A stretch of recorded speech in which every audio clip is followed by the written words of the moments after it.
on se retrouve pour une nouvelle émission consacrée à l'islam. Vous le savez, hein, il faut prêcher la vérité et il faut aussi mettre les points sur les i sur les hérésies ou les fausses croyances, parce que il en va de la sauvegarde de nos frères et sœurs, parce que vous savez que des gens malheureusement qui n'ont pas les armes intellectuelles pour se défendre se laissent avoir, et donc on fait un petit peu ces vidéos pour montrer de façon assez facile. On essaye d'éviter tous les discours un peu pompeux et compagnie. Dans une version modernisée, on essaye de vous proposer justement des armes pour vous protéger de tous ces courants qui ne racontent que des conneries. Et il faut le dire, pour l'islam, ce qui est bien, c'est que l'islam est assez facile à contredire, est assez facile à pointer du doigt, puisque le niveau n'est pas très haut. Il faut le dire, le travail a été fait très rapidement, hein, vraiment. Certains diront c'est du travail d'arabe. C'est possible. C'est vraiment pas très compliqué. Faut juste faire du travail de recherche, puisque ça date quand même du 7e siècle. Mais une fois que vous avez regardé un petit peu comment ça se passe, le contenu, il faut pas, il n'y a pas besoin d'avoir fait de grandes études pour vous rendre compte que ça va pas du tout. Et donc aujourd'hui, avec Diego Mauritius et moi-même, nous allons continuer le travail sur l'islam par rapport au prophète, au soi-disant prophète Mohamed, mais qui oublie de nous préciser, en tout cas ses disciples oublient de nous préciser aujourd'hui que les origines de l'islam sont assez ambiguës, qu'il y a des choses très très bizarres à la base, hein, et qui sont mis sous le tapis actuellement pour nous servir cette soi-disant religion qui n'aurait jamais bougé dans le temps, qui aurait été protégée par Dieu, alors même que si vous allez chercher par vous-même les plus anciens Corans, vous vous rendrez compte qu'il y a un gros problème, parce que dans l'un des plus vieux Corans, il y a pas de syllabes, il y a rien. Les types vous expliquent que c'est très compliqué à déchiffrer, que c'est très libre d'interprétation, parce que c'est super mal écrit, c'est de l'arabe très ancien, et donc en fait on ne peut pas avoir de vrais textes d'origine authentique. Parce qu'en fait, c'est incompréhensible aujourd'hui. Il manque beaucoup trop de choses pour compléter. On a, de notre côté, en Europe, on a un petit peu un équivalent, même si nous on y arrive, puisque c'était quand même assez assez partagé, puis c'était assez utilisé. C'est le latin. Dans les phrases en latin, des fois, ils avaient l'habitude de faire sauter des mots qui servaient à rien.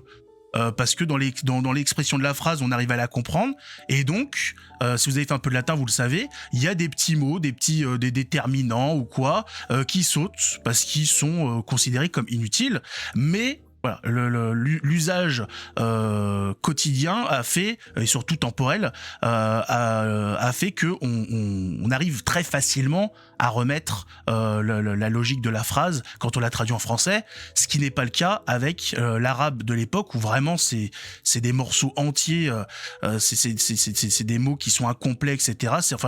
Ça serait compliqué à retranscrire dans notre langue, mais grosso modo, ils expliquent en fait, c'est le problème, c'est que c'est des syllabes qui manquent dans les mots. Donc en fait, tu peux mettre celle que tu veux.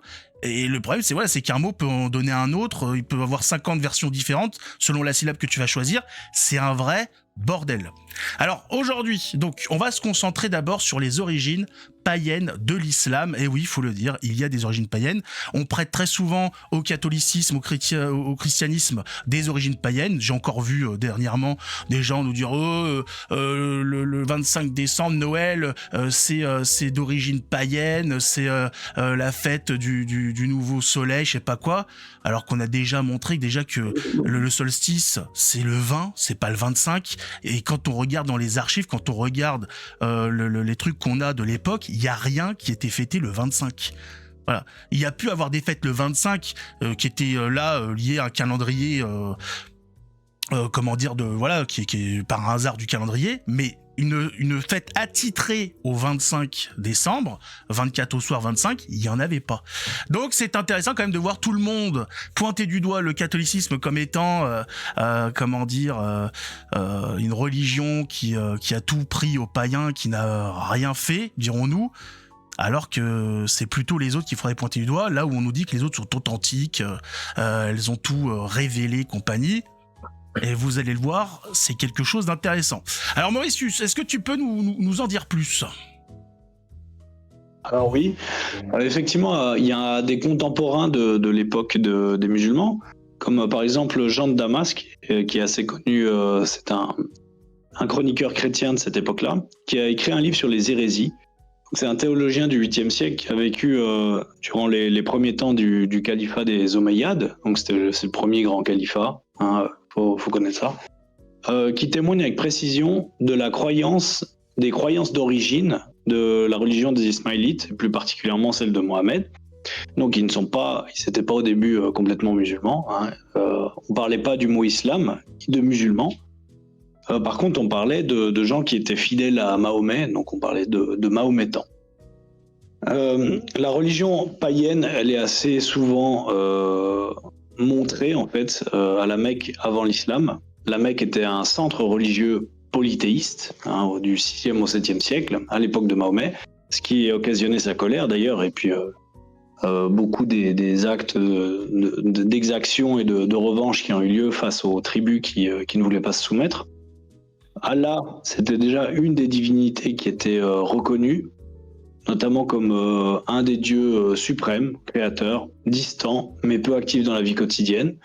Ils avaient également un panthéon de dieux, hein, ce qu'on appelait les filles d'Allah, donc Al-Allat, vénéré dans la ville de Taïf, Al-Uzza, près de la Mecque, et Manat, près de Yatrib, Médine. Ils avaient d'autres divinités aussi, comme Oubal, qui est une idole dans la Kaaba.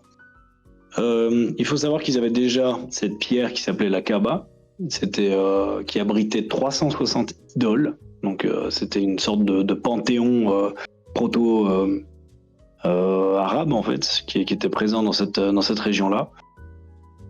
Et il y avait déjà des pèlerinages depuis des siècles pour tous les rites polythéistes. Donc il y avait déjà la circumambulation, des pratiques que l'islam reprendra à la suite et ne supprimera pas.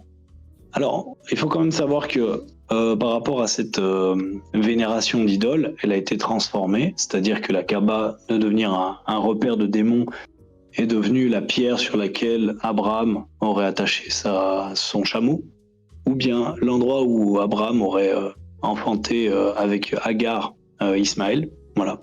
Donc des choses comme ça. Enfin voilà, ils sont inventés un folklore.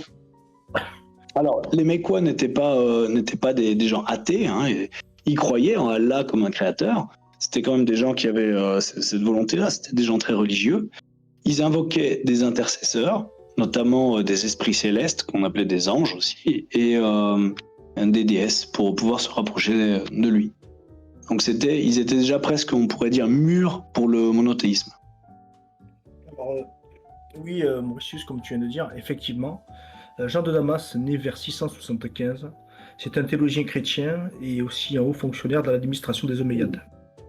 Il a écrit un livre sur les hérésies de son temps, et dedans il parle de l'islam, et ce qu'il écrit, je cite ces mots, c'est ceci. Il y a aussi la religion des Ismaélites, qui domine encore de nos jours et égare les peuples, annonçant la venue de l'Antéchrist. Elle tire son origine d'Ismaël, le fils d'Abraham et d'Agar. C'est pourquoi on les nomme Agarènes et Ismaélites. On les appelle aussi Sarrasins, ce qui signifie dépouillés, car Agar répondit à l'ange, Sarah, qui était la première femme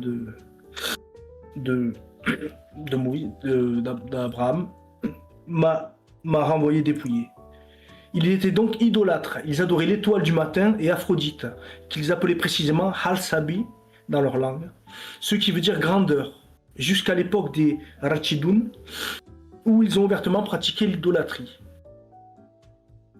Ouais, effectivement, précisons que Al-Sabi ou Tabar, dans certaines transcriptions, C'était un peu le nom d'une fausse divinité vénérée par les Arabes jusqu'au temps de Mahomet. Alors quand on dit les Arabes, c'est des tribus nomades qui vivent dans toute l'Arabie et le nord de l'Irak. Hein. Il y avait parmi ces tribus, il y avait les Rassanides, qui étaient les plus proches de l'Empire romain et qui étaient chrétiens. Hein. C'est une chose à comprendre. Ils servaient comme mercenaires pour l'Empire romain. Pourquoi ça a son importance? Parce que en fait, c'est ça qui va permettre l'expansion des Arabes dans les terres romaines et perses. Voilà. Alors, certains auteurs, comme le père Kircher, ont conjecturé qu'il s'agissait d'un culte de la lune. Et puis, c'est pas étonnant, hein. On voit les symboles chez les musulmans du croissant de lune. Donc, ça nous montre un peu ces origines-là. La lune était assimilée à Aphrodite ou Vénus en raison de leur influence supposée semblable. Donc, c'est cette étoile du matin ou étoile du ciel, ou comment ils appelaient ça il y a un nom particulier. En tout cas, c'est une croyance qui vient de la Perse pour cette étoile du matin, qui est une femme. Comment elle s'appelle cette femme? En tout cas, chez nous, elle est reconnue comme un démon, quoi. Alors, témoignage contemporain. On parle d'un faux prophète dès le 7e siècle. Pourquoi un faux prophète? Alors, Jean de Damas nous explique un petit peu les conditions pour qu'un prophète soit prophète. Hein. Il faut qu'il ait été choisi par Dieu, et il faut qu'il ait été choisi par Dieu à témoin. Donc, Jean de Damas nous parle de Moïse, qui, lorsqu'il est monté sur le mont, sur la montagne du mont Sinaï, il y avait tout le peuple qui était au pied de la montagne qui l'a vu monter. Et ils l'ont vu redescendre avec l'étape de la loi. Quant au prophète, malheureusement, ça se base un petit peu sur ses dires. Il est parti dans une grotte et puis il est revenu auprès des siens. Voilà, il n'avait pas un Coran dans les mains, quoi. Alors, plusieurs sources antiques ont écrit dans les décennies suivant la mort de Mahomet, confirment ce cadre païen et soulèvent des doutes précoces. Donc il y a eu la doctrine de Jacques, qui a été rédigée en 633-640, donc qui parle d'un faux prophète qui est apparu parmi les tribus sarracènes. Et on a également la chronique de Thomas du presbyte, donc qui rapporte aux batailles contre les Romains, donc qui ont été gagnées par les musulmans lors de l'Hégire. Donc il parlait des taillés de Mohammed. Donc taillés, ça signifie les Arabes, hein, ou les Bédouins plutôt, qui ravagèrent la région. Il y a un fragment des conquêtes arabes, donc c'est également un ouvrage qui évoque les taillés, alliés de Muhammad, parce qu'il y avait également des alliés des Romains, avaient de nombreux tués et prisonniers depuis la Galilée jusqu'à Bethléem. Donc on parle déjà de Mahomet dans plusieurs sources, dans plusieurs documents contemporains de cette époque-là. On a également Sophronius, qui est le patriarche de Jérusalem de 560 à 638, qui a écrit lors de la prise de Jérusalem « Les infidèles sarrasins sont entrés dans la cité de notre Seigneur Jésus-Christ ». Voilà. Puis en 660, l'évêque, il est mentionné également par des sources, les enfants d'Ismaël. Théophane le Confesseur écrit « En cette année, mourut Muhammad, le chef et le faux prophète des Sarrasins, après avoir nommé son compagnon Abou Bakr comme successeur. » Voilà. Donc ça, c'est un peu les sources qui parlent du faux prophète au 7e siècle. D'ailleurs, pour l'histoire de la Lune, ça a continué après, puisque leur religion est basée sur un calendrier lunaire. Oui, tout à fait. Ils sont à fond sur la Lune. C'est là où, d'ailleurs, il y en a qui évoquent le fait que la croyance musulmane serait un petit peu disons une religion matriarcale, puisque basée sur la Lune. Et aussi, on avait vu ces trois fameuses déesses qui sont les filles d'Allah. Donc on avait vu déjà dans la première mission, on avait abordé les caractéristiques pour être un prophète. On avait bien vu que Mohammed ne remplissait pas ces critères-là, et on a aussi vu par rapport aux écrits, les propres écrits qu'il y a dans le Coran. Alors je pense qu'on est tous bien d'accord là, tous les trois, pour dire que jamais dans ces textes on ne trouve le mot islam ou encore le mot musulman. D'accord ? Donc quand on entend parler de Jésus musulman, moi ça me fait doucement rigoler, et vous aussi je pense. Pour les musulmans qui affirment que Moïse ou Jésus étaient musulmans, c'était historiquement impossible que ce soit le cas. Parce que je le répète, ces termes n'existaient pas à cette époque précise. Bah, c'est parce qu'ils disent que musulman, ça veut dire soumis à Dieu, je crois. Et donc, Soumis à Dieu, ouais. et donc ils disent, vu qu'ils étaient soumis à Dieu, bah, ils étaient musulmans. C'est bon, c'est un petit peu tiré par les cheveux. Bah, à ce moment-là, non, je sais pas si ça veut dire soumis à Dieu, juste, je sais. Esclave de Dieu. Celui qui se soumet, voilà, ce musulman, c'est celui qui se soumet. C'est pour ça que moi j'avais une réponse un peu là-dessus. Donc voilà, donc ils disent à partir du moment où ils se soumettent, et ben ce sont des musulmans. Bah, j'ai envie de dire, mais à ce moment-là, c'est tellement générique que celui qui se soumet à son dieu oignon, bah il se soumet, donc c'est un musulman. On peut mettre ça à n'importe quoi, ça veut pas dire grand-chose. Et surtout, comment dire, c'est pas dans notre religion, c'est pas vraiment une soumission à Dieu. J'ai plus le terme, mais on n'est pas soumis à Dieu. On l'adore, mais j'ai plus le terme exact de la chose. Il y avait un prêtre qui en parlait très bien. C'est pas du tout la même. On n'a pas le même rapport avec Dieu que les musulmans. Eux, ils sont vraiment effectivement dans la soumission pure, où c'est limite si leur Dieu, c'est le type qui a le bâton et qui les frappe dès qu'ils osent le regarder ou quoi. Ils ont vraiment un rapport un petit peu de maître à esclave avec leur Dieu, là où nous, c'est pas du tout le cas. Nous, c'est un rapport plutôt filial, père-fils. C'est vraiment pas le même rapport du tout. Pour ce brave Mohamed, Est-ce que je peux rajouter deux petites choses par rapport à ça ? Bien sûr. Bah en fait, on parle de soumission également dans le christianisme, mais c'est pas n'importe quelle soumission. C'est la soumission de notre intelligence à des vérités révélées que l'on ne comprend pas, mais que l'on sait être vraies. Donc voilà. En fait, c'est pas une soumission, c'est pas une soumission à plat ventre non, c'est juste qu'on est capable d'avoir conscience des choses. Cependant, on fait un acte de volonté pour se soumettre à une divinité, parce qu'on peut pas tout expliquer. Voilà, c'est ça la grosse différence. Tout à fait. Il y a des choses qui nous dépassent. Et puis je veux juste repartir sur la symbolique de la lune. Donc la lune, on a dit, c'est Aphrodite, la déesse, voilà, cette déesse-là. Et puis l'étoile, en fait, ça y est, j'ai retrouvé, c'est Ishtar. Donc c'est une divinité perse de la guerre, qui s'appelle également l'étoile du matin, par laquelle, d'ailleurs, beaucoup nous accusent d'adorer l'étoile du matin, mais l'étoile du matin, elle est plutôt vénérée par les musulmans. La mettre dans leur symbole. C'est pour ça qu'il y a le croissant et l'étoile. Vous trouverez aussi le croissant et l'étoile dans les représentations du Baphomet. Donc vous tapez, pour les gens qui nous écoutent, tapez le Baphomet et vous verrez, il y a le croissant et l'étoile. Donc inspiration satanique. Et ce qui était très fort, nous, parce qu'il y a une époque où on était très fort, c'est que le croissant en Occident, c'est devenu un signe de victoire contre les musulmans. Et voir ces drapeaux avec des croissants, ça devait être quand même assez marrant à l'époque. Malheureusement, aujourd'hui, on a perdu la signification du croissant, qui a donné cette je sais plus comment on dit, cette viennoiserie, voilà. C'est fabuleux. Perdu, mais c'est pas vrai, on l'a pas perdu. On le mange au petit déjeuner. Non mais oui, mais on a perdu sa signification. Les gens savent plus ce que ça signifie. Ah d'accord. Ils ont le croissant devant eux, mais ils n'ont pas l'historicité du croissant. Et aussi une chose intéressante sur la Lune, c'est que il y a eu divers petits reportages qui ont été faits dernièrement, beaucoup d'interventions, de screens, etc.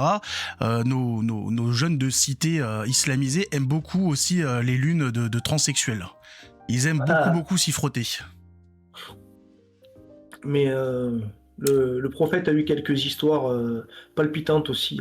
Il aimait beaucoup les lunes. Il n'y a pas que la vraie lune qui s'est fait fissurer, effectivement. De l'hétérosexualité parfois. Il y avait des petits problèmes. Alors, est-ce que pour notre brave Mohamed, on a un début de commencement au niveau de sa folie? Est-ce qu'on sait quand est-ce qu'il a commencé à déraper ou pas?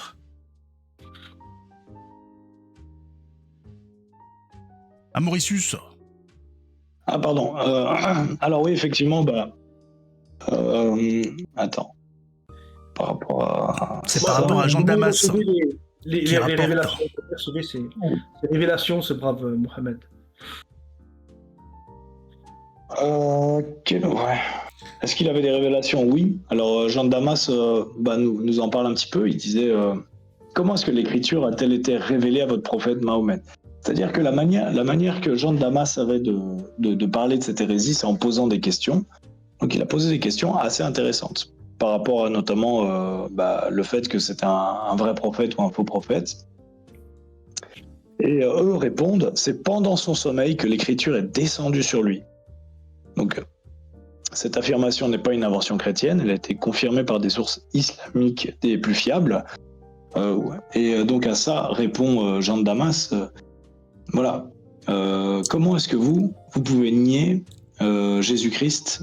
Il affirme que lorsque le Christ monta aux cieux, Dieu le questionna en disant... Alors là, il parle de la version musulmane du christianisme, en arrangeant l'histoire.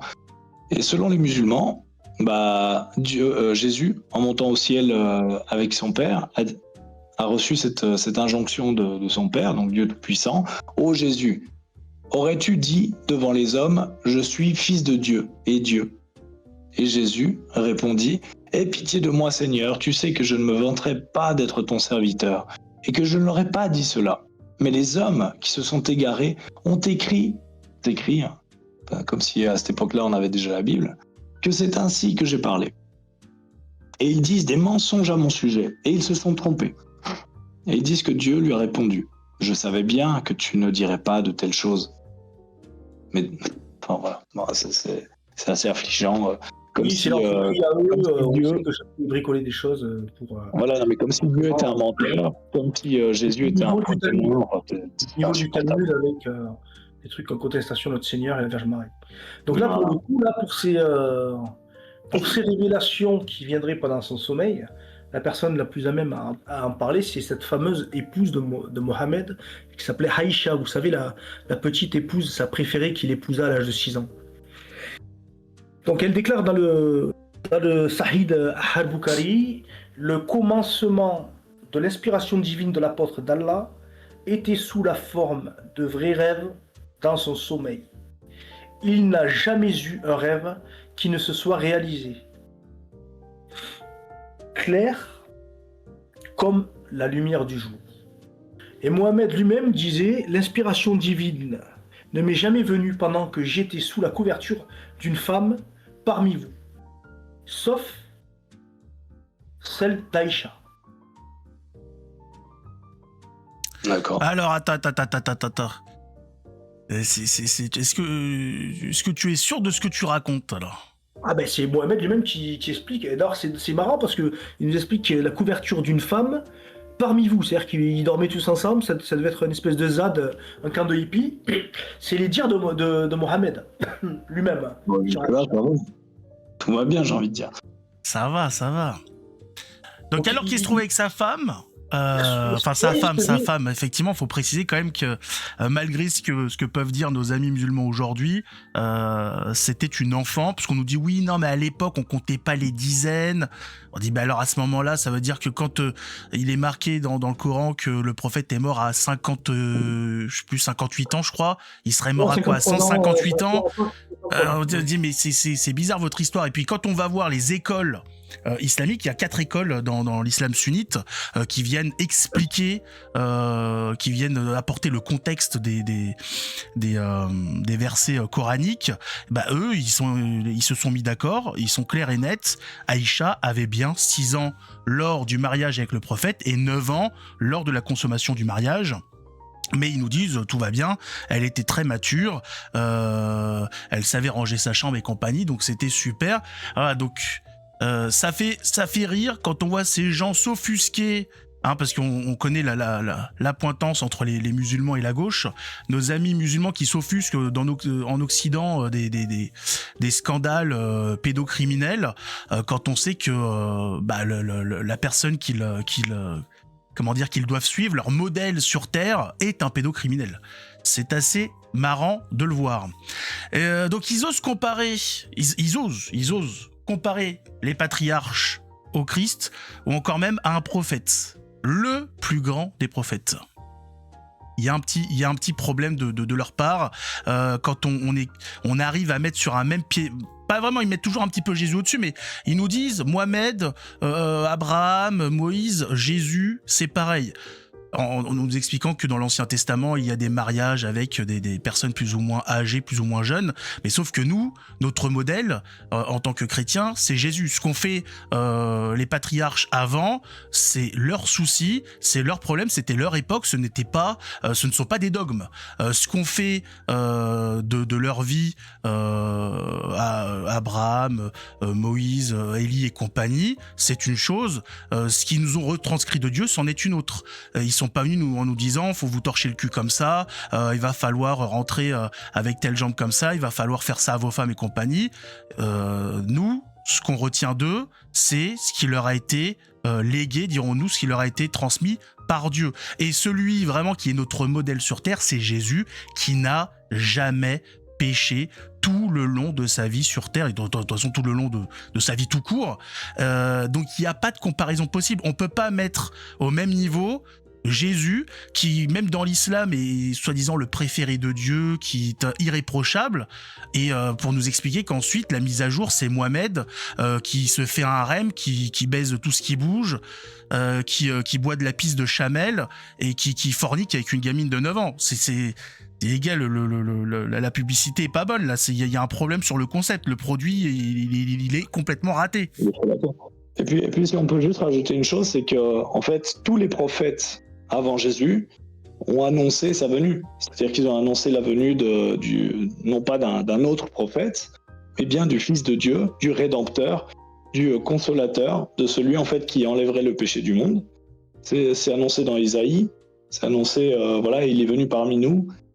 Il s'est fait homme de douleur, habitué à la souffrance. Donc il parlait bien de Jésus.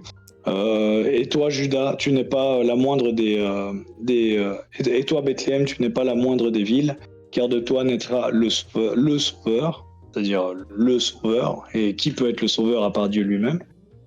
Il y a énormément de préfigurations, et à chaque fois, par exemple, Zacharie parle également de ça. Zacharie, c'est un prophète qu'on a en commun avec soi-disant l'islam. Tous annoncent la venue d'un Sauveur.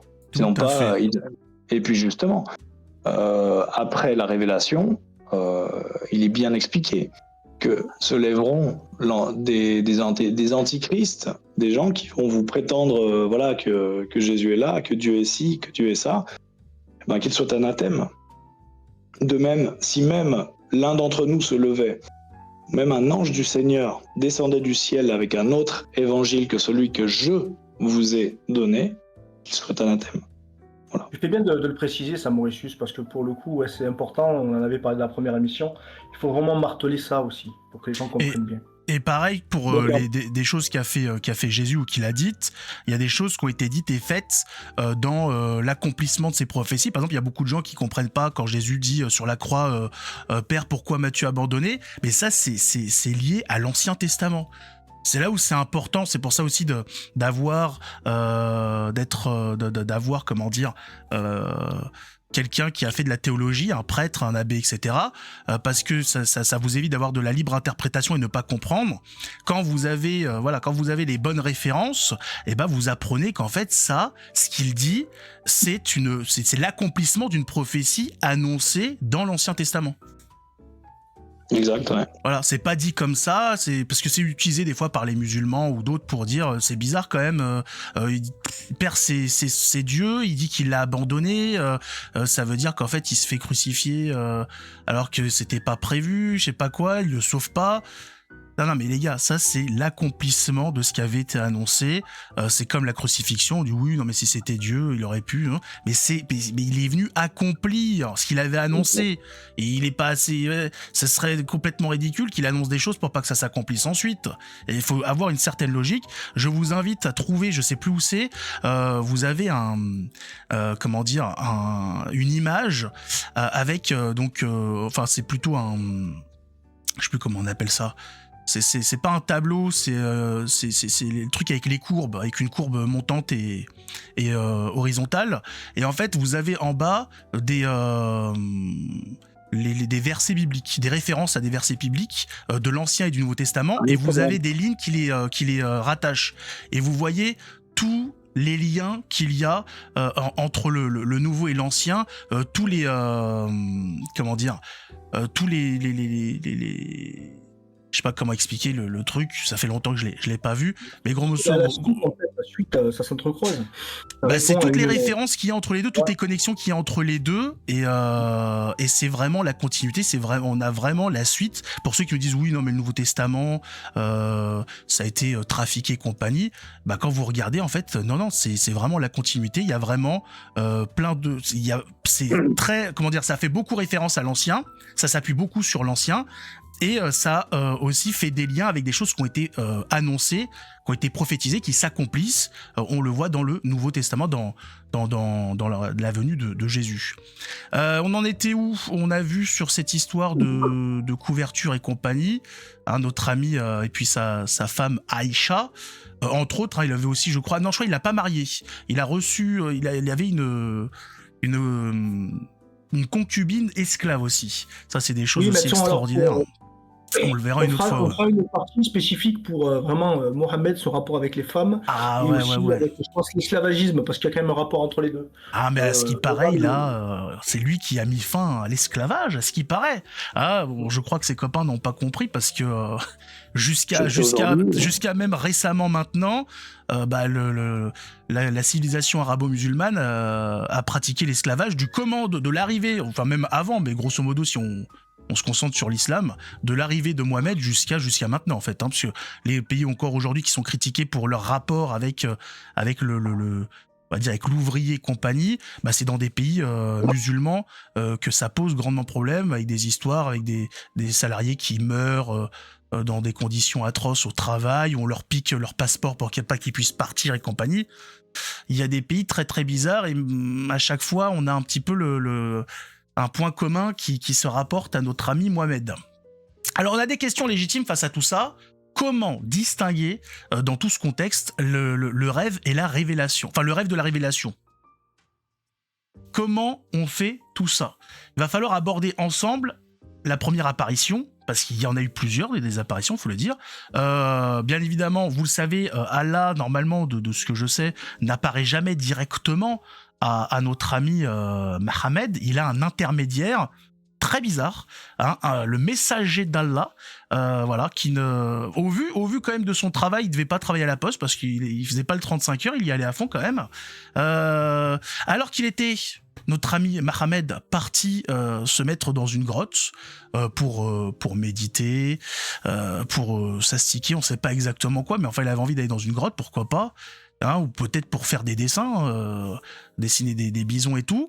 Notre ami Mohamed a eu des choses qui se sont passées.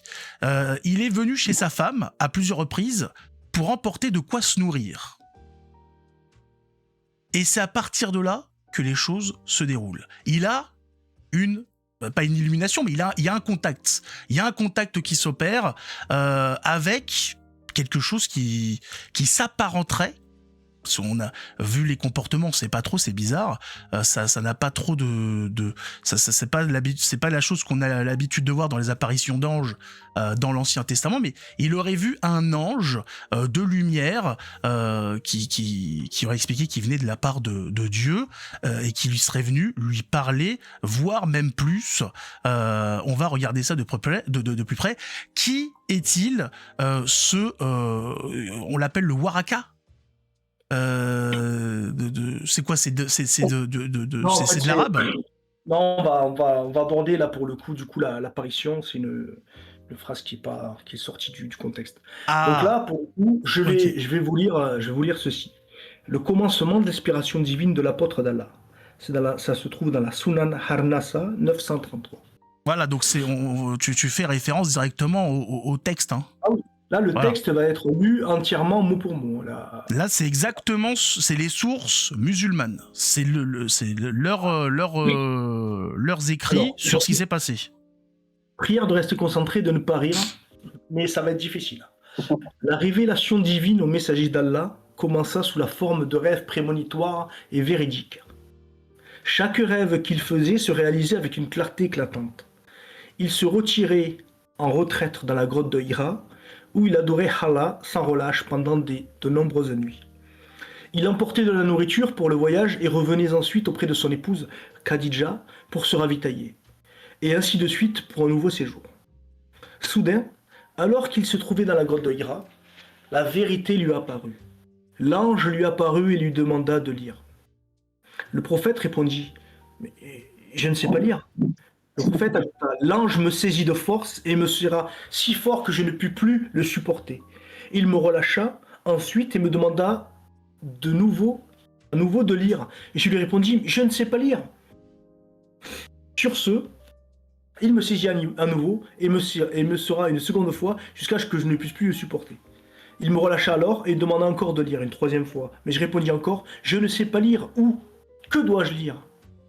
Il me saisit alors une troisième fois, puis me relâcha et dit « Lis au nom de ton Seigneur qui a créé tout ce qui existe, qui a créé l'homme d'un caillot de sang. Lis. Ton Seigneur est le très généreux jusqu'à ce qu'il ne savait pas. » Puis le messager d'Allah revint avec la révélation, les muscles de son cou tremblant de terreur, jusqu'à ce qu'il entre auprès de Khadija et dise « Couvrez-moi, couvrez-moi !» Ils le couvrirent jusqu'à ce que sa peur disparaisse. Puis il dit « Oh Khadija, qu'est-ce qu'il ne va pas chez moi ?» Elle lui répondit alors tout ce qui s'est passé et dit « J'ai peur qu'il m'arrive quelque chose. » Khadija répondit « Jamais, mais réjouis-toi, car Allah ne te déshonorera jamais si tu entretiens de bonnes relations avec tes proches. Dis la vérité, aide les pauvres et les démunis. Accueille généreusement tes hôtes et assiste-les généreusement frappés par le malheur. » Khadija l'accompagna ensuite chez son cousin Waranga bin Nofham bin Hassan bin Abdul Oussa bin Koussa. On va l'appeler Waraka. Donc Waraka était le fils de son oncle paternel, de Khadija, le frère de son père, qui, avant l'islam, s'était converti au christianisme et écrivait en arabe notamment les évangiles selon la volonté d'Allah. C'était un vieil homme aveugle. Khadija lui dit « Oh mon cousin, écoute l'histoire de ton neveu. » Waraka demanda « Oh mon neveu, qu'as-tu vu ?» Le prophète décrivit ce qu'il avait vu. Waraka dit « C'est le même Namus, c'est-à-dire Gabriel, l'ange qui garde les secrets, qu'Allah a envoyé à Moïse, si seulement j'étais jeune et pouvais vivre jusqu'au jour où ton peuple te chasserait. » Le messager d'Allah demanda « Me chasseront-ils » Waraka répondit par l'affirmative et dit « Jamais un homme n'est venu avec quelque chose de semblable à ce que tu as apporté sans être accueilli avec hostilité. Si je restais en vie jusqu'à ce jour où tu serais chassé, je te soutiendrai sans relâche. » Mais quelques jours plus tard, Waraka mourut et les révélations divines s'interrompirent. Le prophète fut si triste qu'à plusieurs reprises il eut l'intention de se jeter du haut de hautes montagnes. Il voulait suicider. Chaque fois qu'il atteignait le sommet d'une montagne pour se jeter dans le vide, Gabriel lui apparaissait et disait « Oh Mohammed, tu es véritablement le messager d'Allah, disait-il. » Son cœur s'apaisait alors. Il se calmait et rentrait chez lui. Lorsque l'inspiration tardait à venir, il procédait comme auparavant. Mais lorsqu'il atteignit le sommet d'une montagne, Gabriel lui apparaissait de nouveau et répétait les mêmes paroles. Ibn Hanbas a dit au sujet du verset « C'est lui qui fit jaillir l'aube des ténèbres » en 696.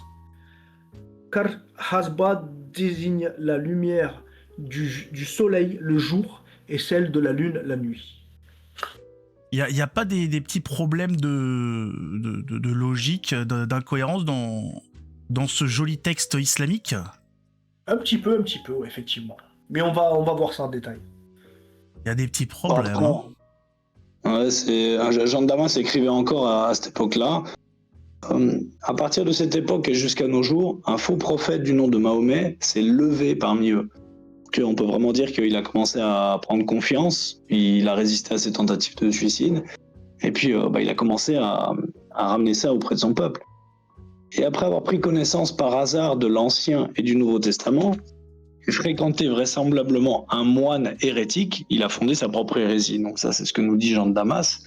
Et comme c'est curieux, ce que disait tout à l'heure Diego, c'est que les révélations sont venues tant qu'il y avait ce moine, et dès que ce moine était parti, il n'y a plus de révélations. Donc on peut se poser la question de si effectivement Mahomet était lettré ou pas, et s'il était vraiment capable d'écrire ou de lire quoi que ce soit. Vu qu'il n'a pas pu lire dans la grotte, et il n'a pas non plus pu écrire suite à ça.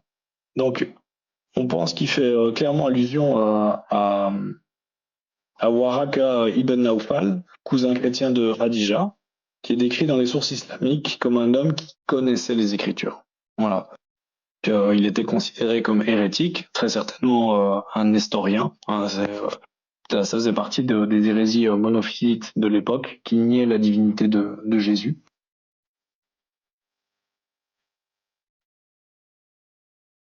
Alors, le texte a dit que l'ange Gabriel l'avait saisi de force, en l'étranglant, et le serra si fort qu'il ne pouvait plus le supporter, et que cela a eu lieu à 3 reprises.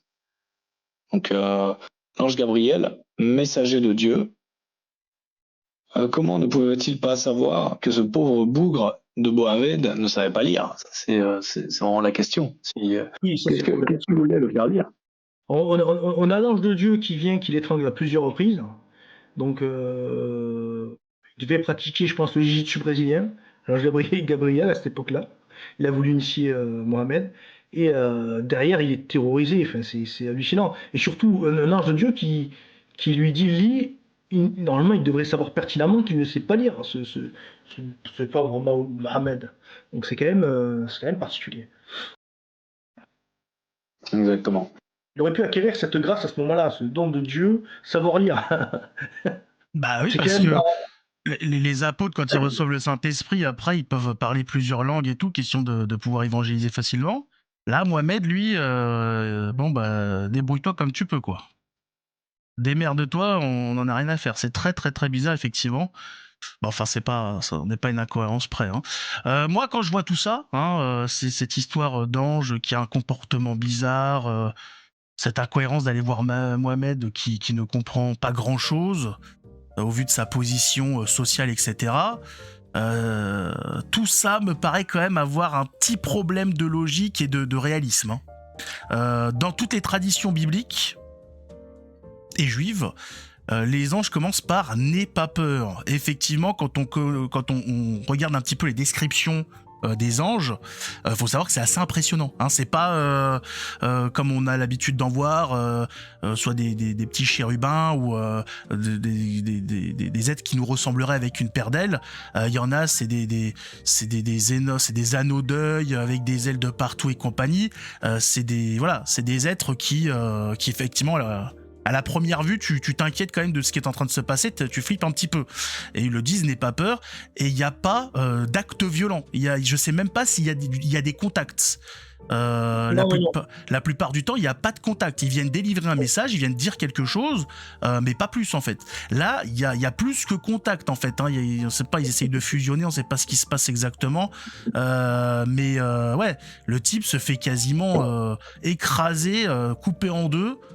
Par cet être de lumière qui vient le voir, un excès d'amour, on ne sait pas exactement, ce qui est très très très bizarre. L'ange Gabriel, oui. Vas-y. C'est un peu l'image de leur religion, c'est-à-dire c'est une religion de paix et d'amour dans laquelle on pratique la douceur et la paix. C'est vrai. Ils ont des anges qui sont assez violents et ça, en disant ça, tu me rappelles quelque chose. Eux, ils ont un dieu qu'ils invoquent pour maudire des gens. Ah oui. Que Allah te maudisse. Ça, vous avez peut-être dû l'entendre si vous avez eu affaire à des musulmans, si vous avez été à l'école avec eux ou au travail, etc. Quand ils ont un problème avec quelqu'un, il y en a qui en arrivent à demander à Allah de maudire les gens. Or, Dieu ne maudit personne. Dieu n'est pas là pour aller maudire qui que ce soit, etc. Quand vous avez un conflit avec quelqu'un, à la limite, vous pouvez donner à Dieu l'action de juger la personne ou de faire quelque chose ou pas sur la personne qui vous a trahi, volé ou quoi, vous donnez à Dieu le choix de faire ce qu'il y a à faire sur cette personne.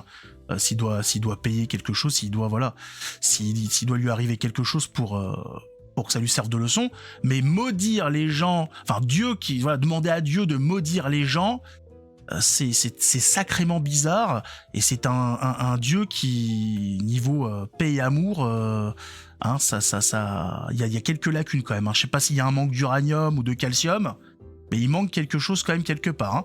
Notre ami l'ange Gabriel, normalement, n'est pas censé, comme on l'a vu, étrangler qui que ce soit. S'il a un message à délivrer, il vient, il délivre le message, et puis à la prochaine les copains.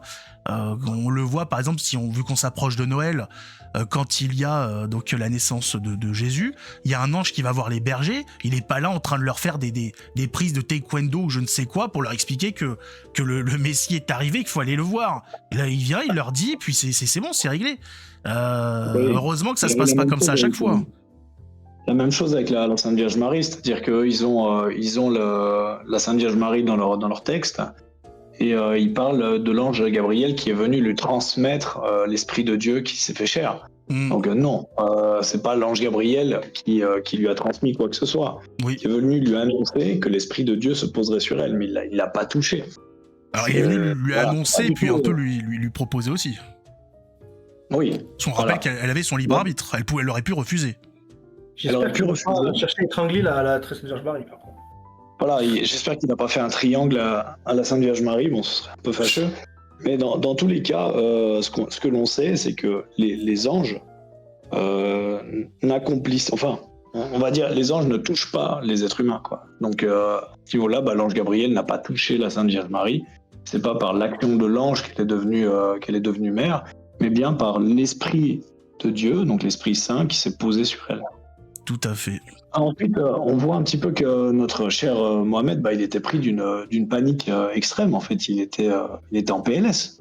Techniquement, il était vraiment en PLS. Couvrez-moi, voilà, comme un enfant qui a peur du noir. J'ai peur qu'il m'arrive quelque chose. Donc, il était vraiment dans un état de choc. Et j'ai envie de dire, est-ce que c'est pas un petit peu le modus operandi qu'on voit dans les possessions? Donc, des gens qui sont dans des états, quand ils sortent de la possession, ils sont traumatisés, et voilà, on peut se poser ces questions-là aussi. On a vu ça dernièrement avec une femme qui devenait complètement folle dès qu'elle entendait des cloches sonner. Il y a effectivement ça fait partie de ces comportements qui quand tu es à l'extérieur, tu te dis qu'est-ce qui se passe? On voit cette femme qui parle normalement, qui arrive à parler distinctement, avoir un comportement qui ne pose pas de problème pour qui que ce soit, et d'un coup des cloches sonnent, elle commence à s'agiter, elle commence à courir, à mettre un casque sur les oreilles, à allumer son poste hi-fi à fond, etc. Elle devient complètement dingue. On voit le mari à côté qui dit bon moi je suis pas aussi extrême que ma femme, mais il y a c'est ta femme qui a un problème quand même. Voilà, on reconnaît effectivement ces possibles possessions par ces comportements complètement illogiques et exagérés par rapport à une situation, surtout quand on est un adulte, qui peuvent être gérés assez facilement, même si vous êtes un adulte qui a peur du noir. Il y a quand même pas besoin de se mettre dans des états pas possibles par rapport à ça. Donc on voit effectivement qu'il y a un problème chez notre ami Mohamed sur tout ça. Et il a, il est peut-être un petit peu peureux. Il le dit lui-même quand il parle à sa femme Khadija, il lui dit « Oh Khadija, qu'est-ce qui ne va pas chez moi ?» Il faut savoir qu'il pensait lui-même être possédé, et d'ailleurs les gens de la tribu de Khadija pensaient également qu'il était fou, possédé. Mais il me semble qu'il y a quelque chose par rapport à ça. Il me semble que le prophète Mohammed a été possédé. Il me semble qu'il y a quelque chose là-dessus. Oui, c'est quoi? J'ai peut-être pas la référence parce que je viens de regarder. Ouais, Mohamed pense qu'il est possédé par les djinns, les démons qui veulent se jouer de lui. Il se voit aussi un moment en poète car la tradition veut que l'inspiration plonge sur l'homme et qu'elle le saisisse presque à ses dépens. Il y a une histoire sur le fait qu'à un moment, il a l'impression, il se sent possédé par les djinns. Je sais, donc j'ai pas la référence, c'est dommage, mais il faudra voir ça pour une prochaine fois, parce que c'est inquiétant quand même. Ce prophète qui est censé être protégé de tout, qui a peur d'être possédé, c'est inquiétant quand même. Ça fait réfléchir. Exact. Ouais. Il y a des signes qui ne trompent pas. Oui, bien évidemment. Surtout après tout ce qu'on voit sur lui. Pourquoi tout ça est jugé incohérent? Parce que selon cette belle religion qui est l'islam, il est choisi par Dieu. Pourquoi, effectivement, s'il est choisi par Dieu, on lui enverrait une révélation qui le terrifierait à un point de littéralement lâcher les commissions dans le filet. Hein, le gars, il est à 2 doigts de changer sa couche. Il y a un souci quelque part. On a dans le Coran, je sais pas comment si c'est en chapitre ou quoi, 41-30, où Dieu dit que les anges rassurent ceux à qui il apaise. Hein, donc on a le Coran qui nous dit que les anges sont là pour rassurer, ils sont là pour apaiser, pour que tu sois bien. Or, notre ami Mohamed, quand il voit débarquer l'ange, il est pas serein, quoi. Hein. Là, c'est complètement l'inverse. Ça provoque peur, confusion, panique, et au point même où Mohamed se demande même s'il serait pas un petit peu possédé. Avoir des révélations qui te poussent à te demander si t'es pas en train de virer dans le camp adverse, il y a un problème. Quand on voit tous ceux qui ont vu des apparitions d'anges, etc., ils sont pas du tout dans cette position-là quand ils sont face à un échange avec les anges. Au début, ils sont pas rassurés au vu du physique des anges, mais ensuite, quand le message est délivré, ils sont pas en train de chercher une couverture ou à allumer la veilleuse du coin pour essayer de s'apaiser. Donc, il y a un problème clairement sur le comportement de Dieu, sur le comportement de ces 10 anges et du comportement même du prophète dans cette histoire. Mais bon, hein, c'est peut-être comme ça que se comportaient les gens dans la péninsule arabique à l'époque. On sait pas, hein, faut pas attention, hein, il faut éviter de tout jugement hâtif. Hein, on sait jamais. Je pense que l'apôtre d'Allah a souffert d'un stress post-traumatique suite à cette rencontre.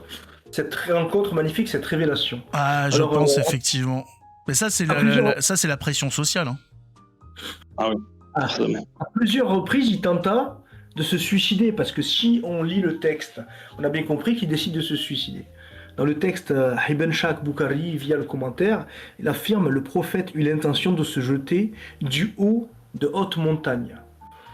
Et cela plusieurs reprises, au point que Gabriel dut lui apparaître pour l'en empêcher à chaque fois à ce moment-là. Donc, est-ce qu'il s'agit de quoi il s'agit à ce moment-là? Ce n'est pas un ange, c'est pas une voix céleste, mais c'est Khadija, sa femme, qui va l'amener voir son cousin, Waranga bin Nafal, qui est un vieil homme, un vieux chrétien marginal, un homme qui connaissait les Écritures, mais que les orthodoxes appelaient hérétique, car, comme tu l'as dit tout à l'heure, Mauritius, il était dans les premières hérésies de cette époque, les Nestoriens. Tout à fait, donc, tout à fait. Il tenta de se suicider à plusieurs reprises. C'est lui-même qui le dit, d'accord? Tout à l'heure, je vous ai lu mot pour mot. Rien n'est inventé, rien n'est sorti de son contexte, bien le contraire. Et là, on est dans une analyse. C'est inquiétant quand même d'avoir un prophète, un type choisi par Dieu qui en vient à vouloir mettre fin à sa vie.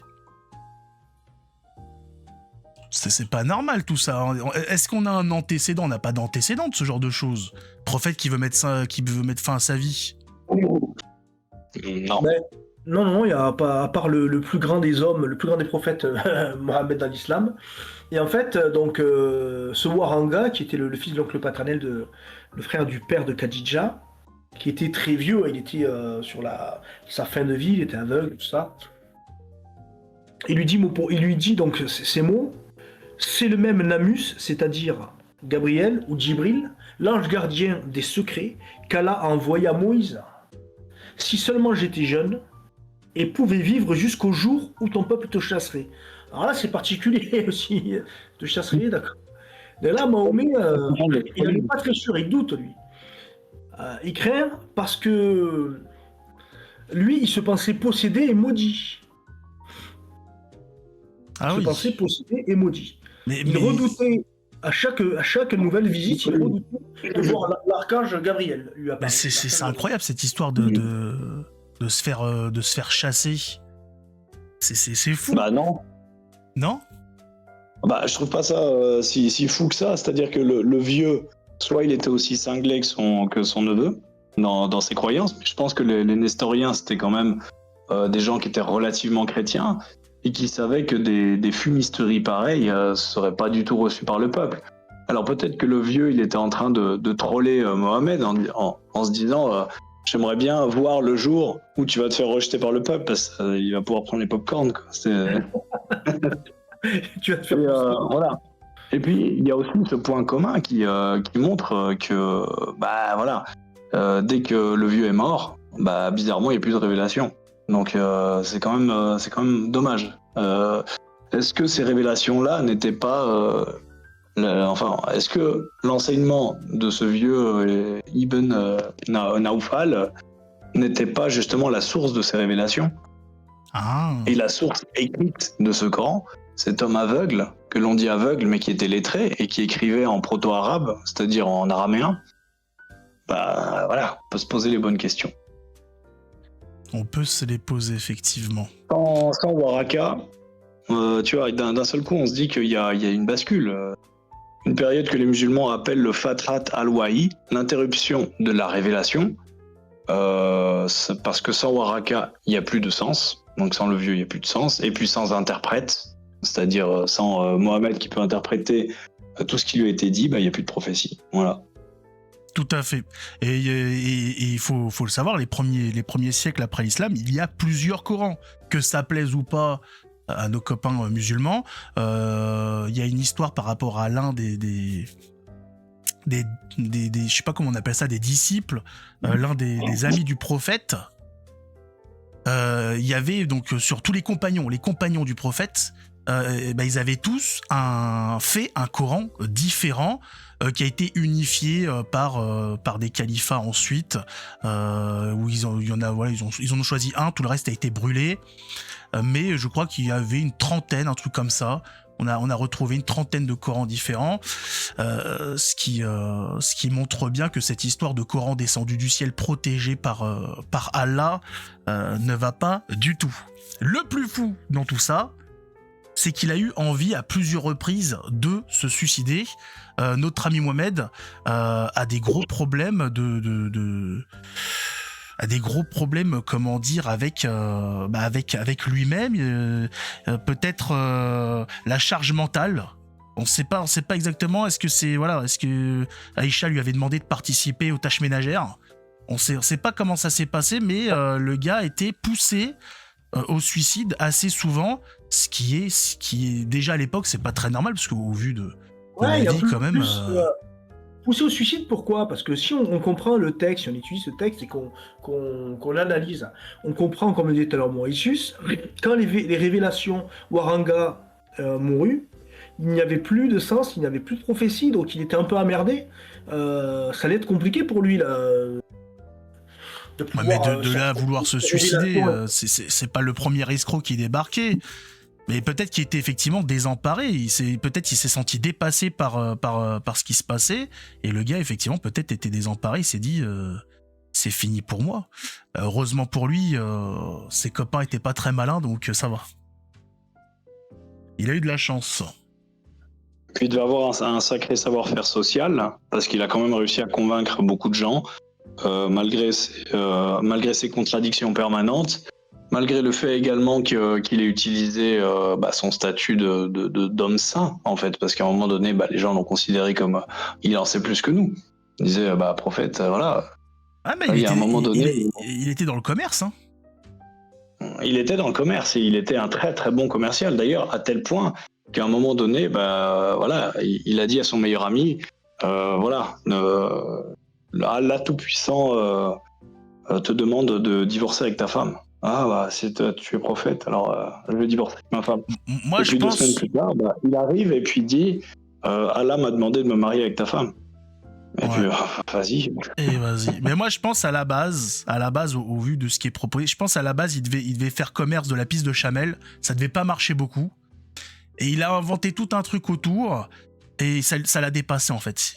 À la base, il voulait juste vendre sa petite concoction, et le gars, c'est parti trop loin en fait. Ça lui a échappé. Hein. Moi, je vois que ça, En tout cas, aujourd'hui, ça se vend bien. Hein. Je rappelle qu'il y a des gens, même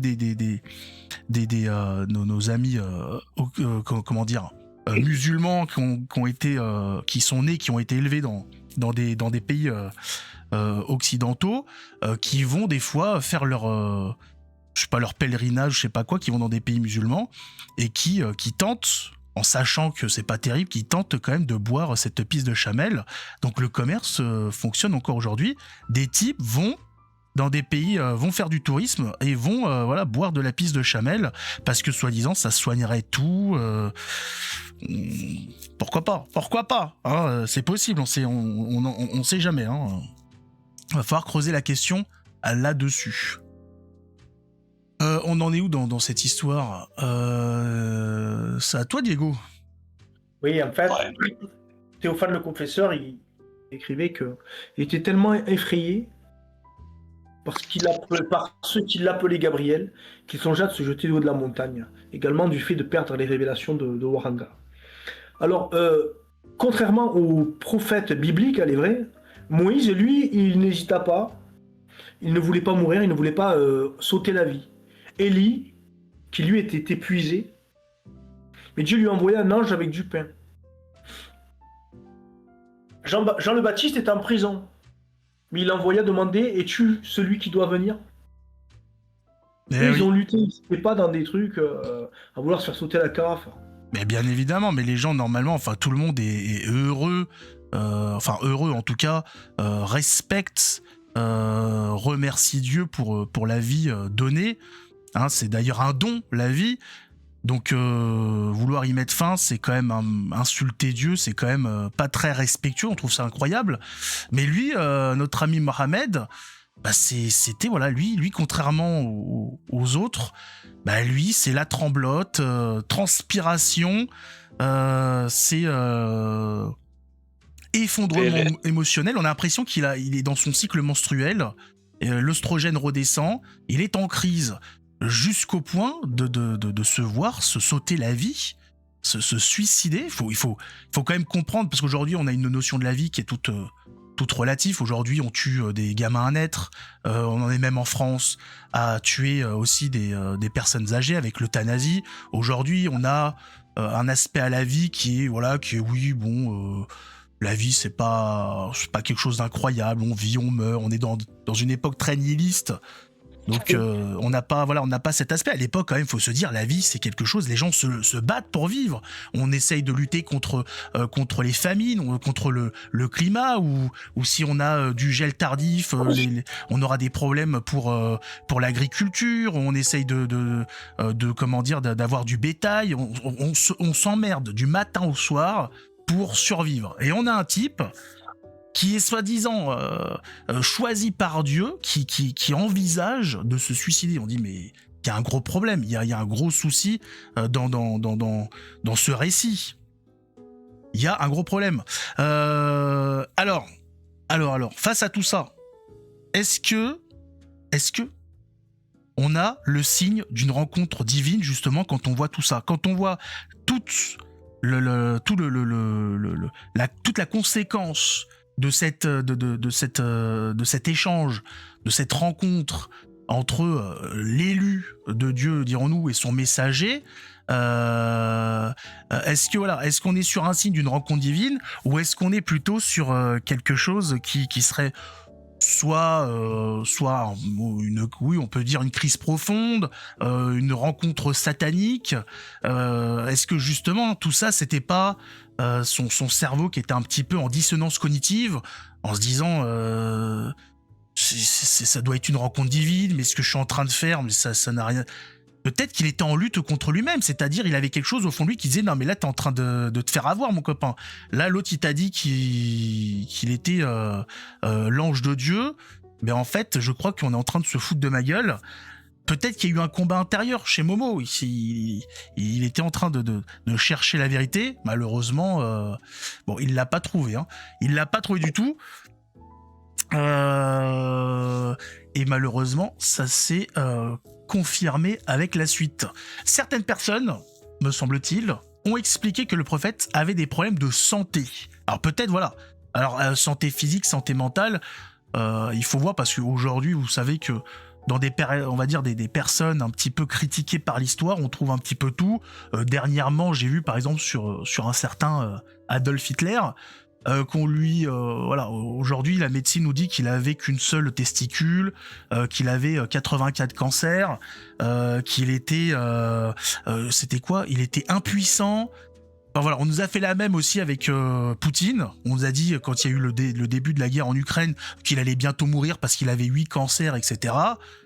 Bon, bah, on sait pas où ça en est parce que pour le moment, il est toujours en vie. Donc, des fois, on exagère un petit peu les choses. Mais ça veut pas dire, il n'y a pas quelque chose là-dessus. Puisque là, on l'a vu quand même, au niveau du comportement. Il y a peut-être pas de problème de santé physique, mais il y a niveau mental, il y a un pet au casque quelque part. N'est-ce pas ou n'est-ce pas vrai, monsieur Diego ? Oui, en fait, moi, ce que je voudrais voir avec vous là maintenant, c'est analyser un petit peu par rapport aussi à des récits des gens qui étaient proches de lui, notamment sa femme Aïcha. C'est-à-dire que ça pourrait s'apparenter à une crise du lobe temporal. Donc c'est une hypothèse médicale sur les révélations de Mohammed au vu de ces tremblements surabondantes, toutes ces choses-là. Donc, du coup, Oui. la crise du lobe temporal, c'est une hypothèse qui est intéressante. Donc c'est une hypothèse, hein, c'est pas sûr. On émet des doutes au vu de cette problématique-là. C'est pas des accusations non fondées. On cherche à fonder par ça, mais c'est pas une affirmation totale. Alors il y a une proposition scientifique pour dire autrement ce phénomène humain qui est profondément marquant. Dans les premières révélations rapportées par Mohammed, ce que les musulmans appellent Hal-Wahi, la descente du divin. Tout d'abord, voyons ce que disent les sources. Alors, commençons par les textes, parce qu'il n'y a pas de corps, pas d'autopsie, pas de scanner. Forcément, à cette époque, il n'y avait pas la possibilité de faire ça sur le corps du prophète. Mais oui. Il n'y a que des récits qui sont anciens, à la fois anciens, détaillés, et bien souvent troublants.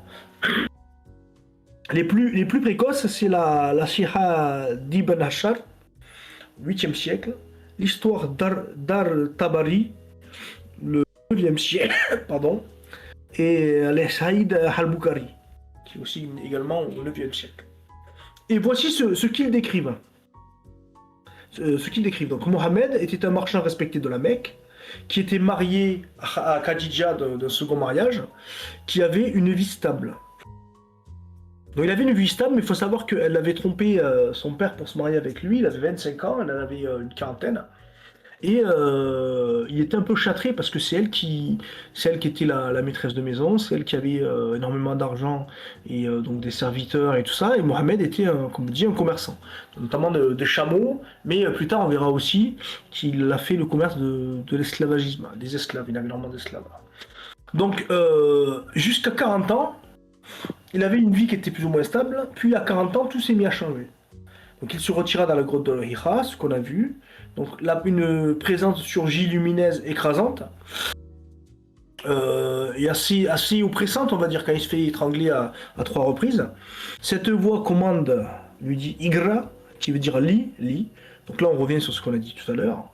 Un ange de Dieu qui aurait pu au moins lui apporter cette grâce pour qu'il puisse lire. Alors déjà, il ne savait pas qui il avait affaire. Il ne savait pas quoi lire. Il a dit à 3 reprises à cet ange qu'il ne savait pas lire. Donc ça, on l'a vu précédemment. Alors, il se sent étouffé, serré au cou, comme dans un étau. Ben forcément, là, on nous explique dans ce texte, l'ange Gabriel l'étranglait à 3 reprises. Donc, il sort en tremblant, transpirant et criant « Zemlemni, couvrez-moi !» Couvre-moi sa femme dans un premier temps, entre chez elle, et après couvrez-moi, parce qu'il devait y avoir d'autres personnes dans la maison. Ce qui est crucial, c'est qu'après cette crise, il revient à lui. Il marche, il parle, il redevient normal, quoi, comme après une crise. Puis survient une autre crise, puis une pause, puis une autre. ce n'est pas une psychose chronique, c'est un paroxystique. C'est paroxystique, pardon. Ce sont des épisodes isolés, intenses, suivis de rémissions complètes. Et les détails cliniques, Haïcha, donc la femme du prophète avec qui il s'est marié à 6 ans, il a consommé à 9 ans, qui était sa préférée, où on a vu précédemment qu'il avait des révélations quand il était sous sa couette. Juste après une révélation, elle explique, elle rapporte que juste après une révélation, Mohamed avait le front ruisselant de sueur, même en plein hiver. Une fois, il crut avoir eu des relations avec plusieurs épouses, alors qu'il n'avait pas quitté sa couche. Il pensait qu'il faisait une orgie. Il pensait qu'il était avec plusieurs épouses, qu'il faisait une grosse orgie, mais il n'avait pas quitté sa couche. Une autre fois encore, devant un compagnon, il vit des arbres et des pierres lui parler. Ça, vous le retrouvez dans Ibn Asharq, Sira, page 105. Il avait des hallucinations visuelles complexes. Même des sources chrétiennes de l'époque font écho à cela. On a Théophane le Confesseur, moine byzantin, où on a vu un petit peu quelques paroles de lui précédemment. Khadija, noble et riche, regretta vivement de s'être unie à un homme non seulement pauvre, mais aussi épileptique. C'est Théophane le Confesseur qui rapporte que Khadija, sa première femme, la première femme avec qui il était, à la Mecque, elle regretta de s'être mise avec cet homme qui était pauvre, mais aussi épileptique. Or, ces mots, ce ne sont pas des insultes. Ce sont des témoignages de ces femmes, de ses plus proches compagnons.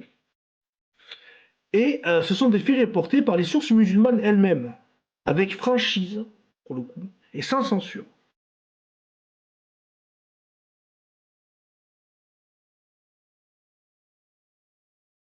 Tout Gabriel. à fait. Alors, d'un point de vue neurologique, notre ami Mohamed. À savoir qu'il n'y a pas que sur Mohamed qu'on a fait ce genre de choses, à essayer de comprendre un petit peu ce qui se passait, puisqu'on a des fois par rapport à des détails de santé, etc., des analyses médicales qui sont faites sur des rois et compagnie, où on arrive aujourd'hui à dire, au vu des symptômes qui sont décrits, au vu de la fièvre et compagnie, de ce qui est relevé et tout, on arrive à déterminer un tel avait ci, un tel avait ça. Donc on arrive, voilà, des fois par rapport au diagnostic de l'époque, aujourd'hui, à déterminer ce qu'il pouvait y avoir, ce que pouvait avoir le malade à l'époque. Toutes ces descriptions, Diego, épisodiques, sensorielles, émotionnelles, c'est intéressant. On parle de crise d'épilepsie partielle, complexe, du lobe temporel. C'est une entité bien connue, étudiée, il faut le savoir, depuis les années 50, grosso modo, par différents chercheurs, etc. On en connaît plus, même si encore aujourd'hui, tout ce qui est épilepsie et compagnie, c'est traité, mais moi j'ai connu quelqu'un qui avait des crises d'épilepsie et les traitements sont plus ou moins lourds. Par exemple, son traitement, c'était vraiment quelque chose qui l'assommait en fait. Quand il prenait son traitement, il était fatigué, il était complètement à l'ouest. Donc on a trouvé des trucs pour un petit peu, dirons-nous, pour mettre un petit pansement dessus, mais on est encore loin d'avoir réglé le problème des crises d'épilepsie encore aujourd'hui. Alors, quelques produits liés aux symptômes qu'on peut comparer, hein, les symptômes rapportés chez notre ami Mohamed. Il entend lit, une voix impérative, lit, qui lui ordonne de lire. C'est des hallucinations auditives. Hein, voix claire, souvent sacrée ou autoritaire, ça peut, voilà, on lit ça, voilà, on lit ça à des symptômes neurologiques, effectivement, d'entendre des voix qui ordonnent des choses. Par exemple, on a des gens qui expliquent qu'ils ont entendu une voix qui leur ordonnait de tuer, etc., qui leur donnait des ordres qui étaient très souvent pas sympathiques du tout. Bizarrement, il n'y a jamais quelqu'un qui a reçu l'ordre de faire la plomberie du voisin ou des trucs un peu plus sympas. C'est toujours des trucs très bizarres.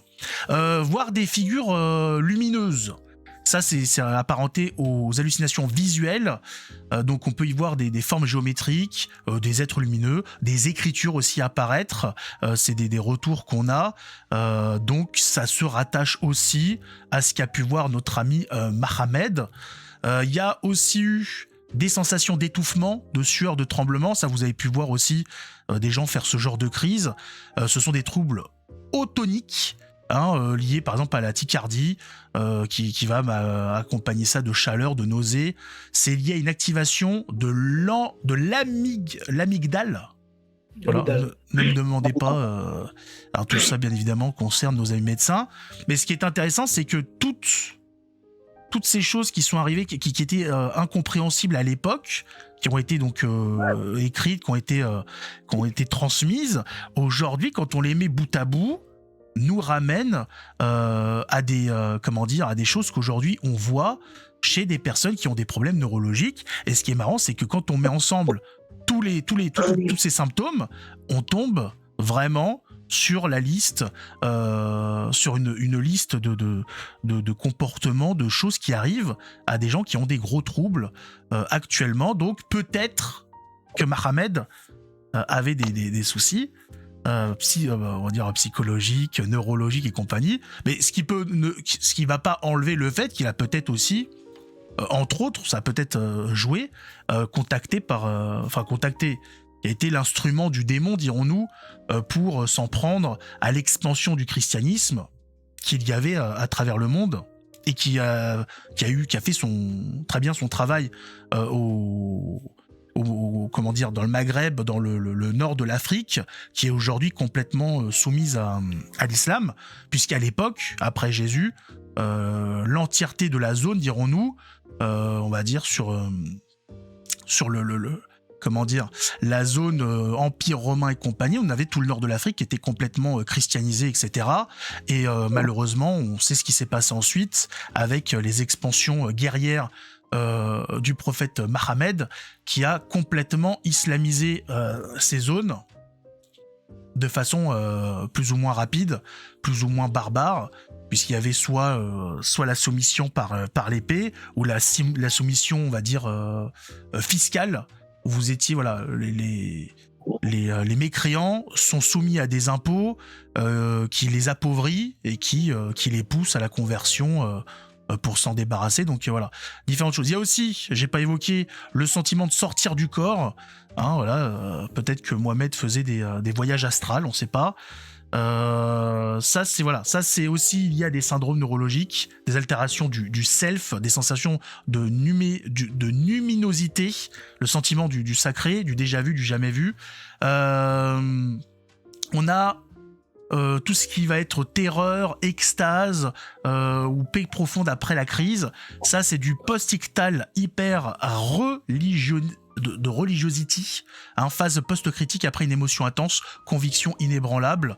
Ça peut faire partie des choses liées à notre ami Mohamed. En point décisif, on a la conscience qui revient complètement. Voilà, notre ami revient de ses crises. Le sujet reste quand même que cognitivement il est intact entre les crises, c'est-à-dire il a ces choses qui se passent dans sa tête, et puis après il redevient un type à peu près pour l'époque, dirons-nous, dans cette zone géographique à peu près normal. C'est pas tout le temps. Le type n'est pas complètement fou, on va dire, tout le temps. C'est vraiment par épisode où il va y avoir ces crises de folie. Donc ça exclut effectivement la schizophrénie. Ça, c'est tout le temps. Aujourd'hui, on a des traitements. Il y a des gens qui sont schizophrènes et qui ont un traitement pour ne pas avoir de crise. Ça exclut la démence, la folie chronique, voilà, puisque tout ça, c'est assez fréquent. Là où Mohamed, c'est par épisode, plus ou moins éloigné. C'est vraiment très restreint dans le temps.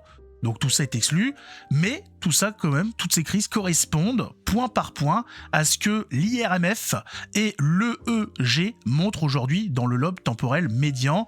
On peut préciser que ces crises d'épilepsie ne sont pas honteuses, effectivement. Les artistes des mystiques des saints en auraient souffert, cette impense à Saint-Paul sur le chemin de Damas. Effectivement, c'est-à-dire c'est des choses qui peuvent arriver, c'est des choses qui ne posent pas problème. On peut effectivement, il y a des crises mystiques, il y a des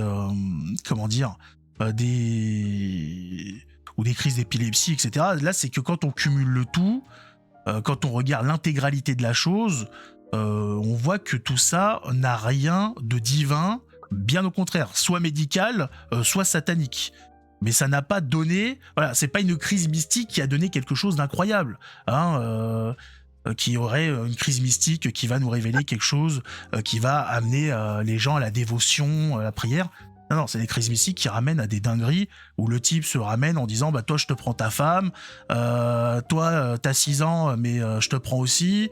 Enfin des délires, voilà. La femme captive tu la violes.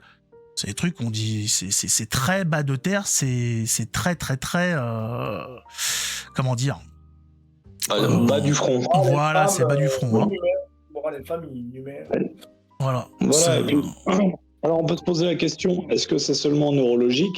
C'est-à-dire que l'aspect neurologique, comme tu as dit, avec les examens d'IRM et d'échographie, il y a un aspect neurologique, c'est-à-dire comme tu en as parlé aussi, les crises mystiques, comme on pu avoir Saint Paul sur le chemin de Damas, ou Saint Hildegarde quand elle avait ses visions, ça laisse les personnes dans un état, comme tu l'as expliqué, avec ces symptômes de post-ictal, de paix profonde à la fin, parce qu'en fait le cerveau est épuisé. Voilà, moi, tout comme toi, j'ai quelqu'un dans la famille qui a été épileptique pendant un temps. Comme tu dis, il n'y a pas un remède. Hein. Il donne un médicament pour que la personne soit shootée et du coup ne soit pas sujet à ces crises-là. Maintenant, il faut voir la conséquence de ces crises. C'est-à-dire que par exemple, les crises de Saint-Paul ça a été une fois, et puis c'était fini. Hein. Il n'y en a eu qu'une seule. Maintenant, Sainte Hildegarde, elle, avait des crises plus fréquentes qui sont arrivées au cours de sa vie. Mais ces crises, d'une certaine manière, l'ont amené à chaque fois plus de profondeur et plus de catholicisme dans sa chrétienté. Donc ça a amené à des bonnes conséquences. Maintenant, c'est pas parce qu'on a des troubles neurologiques que ça veut pas dire qu'on n'est pas croyant. C'est-à-dire que Mohamed pouvait tout à fait être de bonne foi en disant j'ai vu ça, j'ai vu ci. Mais encore une fois, on reconnaît l'arbre à ses fruits. C'est-à-dire que si les fruits sont pourris, comme tu disais Gabriel, si ça mène à dire que la femme de ton voisin, tu peux la prendre parce que Allah t'a demandé de lui donner, c'est que d'un autre côté, à côté de ces crises et de ces troubles neurologiques, le gars était un peu fou, monomaniaque et manipulateur. Donc maintenant, voilà, ce qu'on peut également conclure par rapport à ça, c'est que Mahomet a vécu des expériences qui sont subjectivement réelles, parce qu'il a vraiment vu ces choses-là. Maintenant, il faut en voir les fruits. Voilà. Interprété dans son monde avec les concepts païens de cette époque, les textes, les attentes de ces coreligionnaires, du peuple, des peuples, différents peuples arabes, il a pu mener ses ambitions à bien en utilisant ses problèmes neurologiques pour les faire passer pour des expériences mystiques. Voilà. Exactement.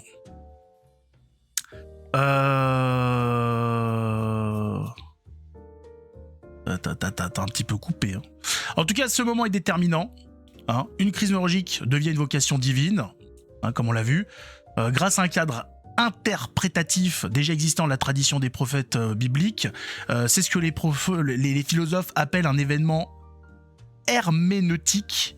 Le corps parle, le cerveau s'embrase et la culture donne un nom à ce feu. Pour un croyant, ce n'est pas une contradiction. C'est Dieu qui utilise les voix du corps humain pour parler à l'humain, comme il le fait dans la Bible avec Moïse, Ézéchiel, Jean, sur Patmos, etc. Pour un rationaliste, c'est une preuve de la puissance du cerveau à produire du sens sacré, même sans intervention surnaturelle.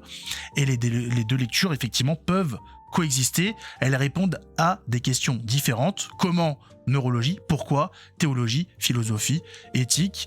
Ça, c'est un petit peu sur le monde. La science explique comment, la religion explique pourquoi. C'est vrai que des fois, ça c'est un réflexe qu'il y a beaucoup depuis l'islam avec les miracles du Coran, où on cherche des preuves scientifiques dans des textes religieux. Il peut y avoir des choses scientifiques dans les textes religieux, mais c'est pas là pour ça.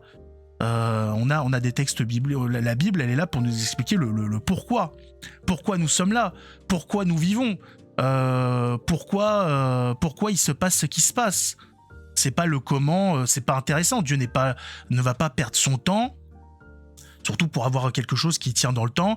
Va pas être là en train d'expliquer à un type il y a 4000 ans, alors je vais t'expliquer un petit peu le concept de l'atome, de la molécule. Mais ça, c'est pas ça qui va sauver les âmes, c'est pas ça qui va permettre à l'humain de s'en sortir. Ça, c'est des choses qui arriveront quand ça devra arriver. Effectivement, faut pas confondre les deux. Et l'un n'empêche pas l'autre.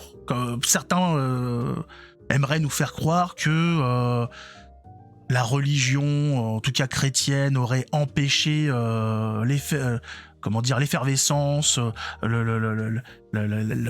l'arrivée de la technologie, etc., de la découverte scientifique, alors même que c'est l'Église qui, par la création d'universités, de lieux de culture, même par les scribes qui vont transmettre le savoir grec, etc., qui a été à l'initiative de découvertes scientifiques. J'en avais parlé, j'avais fait une vidéo. Je rappelle que, pour à titre d'exemple, chez les prix Nobel, la majorité d'entre eux sont croyants, ce qui montre bien qu'il n'y a pas de frein, il n'y a pas de problème à être croyant et à être dans la science. Bien au contraire, notre ami Pascal le disait, il me semble, peu de science éloigne de Dieu, beaucoup rapproche. Et effectivement, quand on s'intéresse un petit peu à l'univers, à son fonctionnement, à son harmonie, comment se fait-il que les planètes ne se rendent pas les unes dans les autres? Comment se fait-il que ce soit pas un bordel généralisé avec les astéroïdes et compagnie? Comment se fait-il que ça fonctionne? Parce qu'il y a des lois physiques qui font que tout ça a permis, il faut le dire, toutes les règles qui régissent l'univers ont permis la vie sur Terre, ont permis ce qui nous est expliqué dans la Genèse très simplement, nous permettent d'être là, tout simplement. Il faut le voir comme ça. Qu'est-ce que je voulais dire ensuite? Je me suis perdu dans cette parenthèse énorme. Oui, on était sur donc c'était effectivement je parlais sur le comment et le pourquoi. En conclusion, on peut dire que les textes anciens ne cachent rien, ça c'est vrai, nous ne sommes pas dans une croyance de cachotier, un petit peu à l'image des francs-maçons et compagnie, où les révélations seraient réservées à une élite. Je rappelle qu'effectivement les révélations, la Bible est pour tout le monde, tout a été révélé et tout a été montré à la face du monde, il n'y a rien de caché, il n'y a pas de rituel pour accéder à un savoir, etc. Tout y est. Alors bien évidemment qu'il y a des subtilités de lecture qui vont être là, mais ça, ce n'est pas caché. On a des théologiens qui nous ont permis de découvrir des choses extraordinaires sur les textes bibliques. Et ça, dès que c'est découvert, c'est montré au monde entier. Une fois que c'est validé par les pères de l'Église, etc., par l'Église elle-même, c'est montré au monde entier. On est heureux de découvrir de nouvelles choses dans la Bible. Ce n'est pas du tout réservé à certaines personnes, etc. Ces textes décrivent honnêtement ce qu'ils voient. La science ne juge pas, elle compare, elle modélise. Ici, les signes concordent. Ce ne sont pas des jugements, ce sont des faits rapportés par les sources musulmanes elles-mêmes, effectivement, dans tout ce qu'on a vu. Tout ce qu'on a vu, tout ce qu'on a lu ne vient pas d'opposition etc. Ce sont des constats, tout simplement, de gens de l'époque face à quelque chose où où ils n'ont pas la connaissance de ce que ça va donner. Quand on a effectivement ces gens qui voient l'apparition, en tout cas qui voient ce qui se passe, qui entendent ce qui se passe dans ce coin, dans ces peuplades arabes, ils ne savent pas ce que ça va donner. Ils disent voilà, il y a un type, effectivement, il se passe des choses bizarres, mais il n'y a pas effectivement, il y a pas de conscience qui sont en train de mettre en place une croyance qui va avoir des conséquences sur tous les siècles à venir. Donc il n'y a pas de malversation, il n'y a pas de méchanceté gratuite. Et surtout quand c'est des sources musulmanes elles-mêmes, vous imaginez bien qu'ils vont pas se tirer une balle dans le pied ouvertement. Donc voilà pour cette histoire de santé mentale de notre ami Mahamed, qui nous montre pourquoi il a été peut-être choisi. Hein. C'est peut-être parce que justement c'était un homme affaibli qui avait des comment on dit, putain, j'ai pas le mot. Voilà. Pour être facilement manipulable par le démon. Hein. Aujourd'hui, on a une tendance aussi à voir le démon nulle part. On a des gens qui nous expliquent que le Satan n'existe pas, etc. Il est là. Faut pas le voir partout, mais il faut pas non plus le voir nulle part. Il faut faire très attention, hein, je rappelle que quand vous êtes poussé au péché, c'est aussi en partie le démon qui fait son jeu, qui est là pour nous pousser dans le vice. Ce n'est pas que nous, même si, vous le savez, on a toujours les capacités de pouvoir lutter contre le péché. Dieu ne nous envoie jamais d'épreuves qui dépassent nos forces, ou en tout cas ne nous laisse pas en tout cas être soumis au péché au-delà de nos capacités de s'en préserver. Donc voilà, donc le démon n'est pas partout, mais il faut quand même savoir qu'il est là. Nous avons des démons autour de nous qui profitent de chaque occasion pour nous pousser à pécher, puisqu'ils veulent absolument nous couper de ce lien que nous avons avec Dieu grâce c'est quoi déjà le terme ? La grâce sanctifiante. La grâce sanctifiante, voilà. Quand vous êtes en état de grâce, vous êtes avec Dieu, et quand vous faites un péché mortel, vous vous coupez de ce lien, et donc les démons ils sont très contents, et en plus quand vous avez franchi le pas, une fois que vous avez péché, vous êtes en état de péché mortel, du bon, quitte à y être, j'y suis, je continue. Alors que quand vous êtes en état de grâce, justement, c'est complètement l'inverse. Si putain, je suis en état de grâce, là, je sens que je suis en train d'un petit peu partir, je sens que ça dérape un petit peu, et vous dites non mais je vais quand même pas faire n'importe quoi. Je vais quitte à être en état de grâce, autant continuer. Donc voilà, l'un et l'autre va vous pousser sur le chemin. C'est pour ça que en tout cas par chez moi, les prêtres nous disent n'hésitez pas à venir vous confesser autant de fois que vous voulez, il n'y a pas de problème, on est là pour ça, venez, confessez-vous, parce qu'effectivement plus on s'enlise dans le péché mortel, plus ça nous pousse, et c'est un effet de... ça ne s'arrête pas en fait. Ça va vous, voilà, le fait d'être en état de péché mortel va vous pousser à continuer à l'être, et être en état de grâce va vous pousser à continuer à l'être, même s'il y aura des rechutes, bien évidemment, nous ne sommes pas parfaits, mais voilà, tout ça pour dire, ne voyons pas le diable partout, mais n'oubliez pas quand même qu'il est là, ne pas l'oublier, puisque une des ruses qu'il a réussi à faire ces dernières décennies, c'est de faire croire aux gens qu'il n'existait pas, ce qui pousse les gens à des comportements complètement hallucinants en pensant qu'il n'y aura pas de conséquences, alors que malheureusement pour eux, les conséquences seront très très très regrettables et irréversibles. Je le rappelle, contrairement à ce que certains huluberlus racontent, mourir en état de péché mortel, c'est la fin des haricots. À moins d'un miracle, de mourir vraiment dirons-nous dans un regret absolu et sincère de tous ces péchés, mais ça c'est jouer avec le feu. On a l'occasion encore aujourd'hui de pouvoir se confesser, on a encore un peu de prêtres en France, donc ne jouons pas avec le feu, faisons en sorte d'aller au ciel avec le moins de choses à nous reprocher, parce que je rappelle Ce qui a été délié sur Terre sera délié au ciel, mais ce qui a été lié sur la Terre sera lié au ciel. Si sur Terre, vous avez des péchés mortels, ils vont pas rester sur Terre quand vous allez partir, vous les aurez avec vous. Et tous les péchés mortels que vous aurez déliés par le sacrement de réparation, par la confession, ne vous seront pas reprochés au ciel. Donc, ne jouez pas avec ça. Avez-vous des choses à rajouter ? Non, tu as très bien parlé. Je pense qu'on a fait. On est bon, bah voilà, donc c'était une autre vidéo. On peut remercier Diego pour tout le travail fait en amont, hein, un excellent archiviste et excellent compilateur, très très bon travail. Donc encore une fois, voilà, on vous a fait un bonne petite émission sur l'islam, en vous montrant que vraiment c'est tiré par les cheveux, et malgré l'ampleur, parce que quand on voit les chiffres du nombre de musulmans dans le monde, etc., c'est quand même assez conséquent, on parle de milliards de personnes, ça ne représente qu'une certaine zone géographique.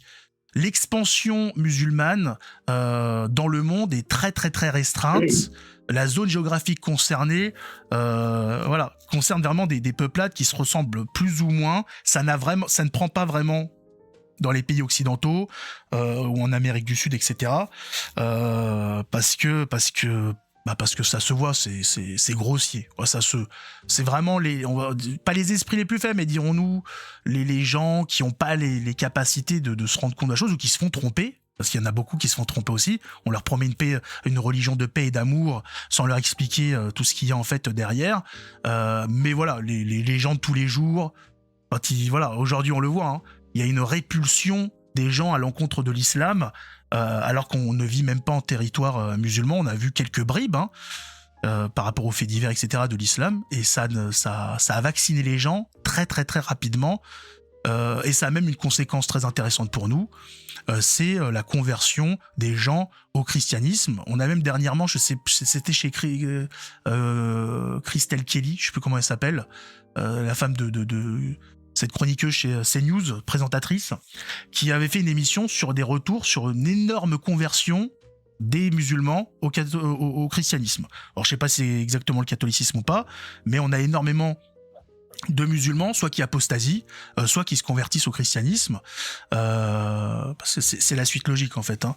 Le malheur de l'islam, c'est d'avoir rencontré l'Occident, et ils vont effectivement le payer très cher au niveau croyance. Nous, on va le payer cher au niveau, on va dire, un petit peu social de cette arrivée musulmane, mais la finalité de tout ça, ça va être un grand sursaut, un grand réveil des peuples chrétiens face à cette avalanche, dirons-nous, satanique.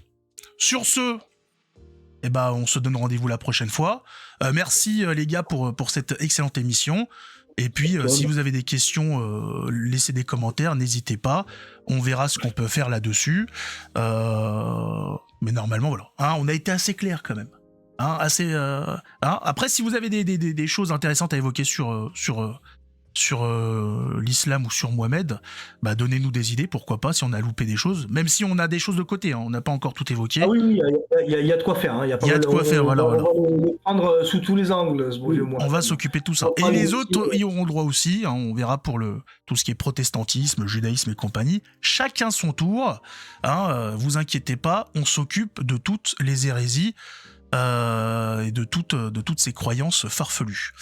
Donc, on va pas plus se tarder que ça. On vous souhaite une bonne continuation. Si Dieu veut, on se retrouve dans une prochaine vidéo. Et en attendant, que Dieu nous garde. Ciao tout le monde.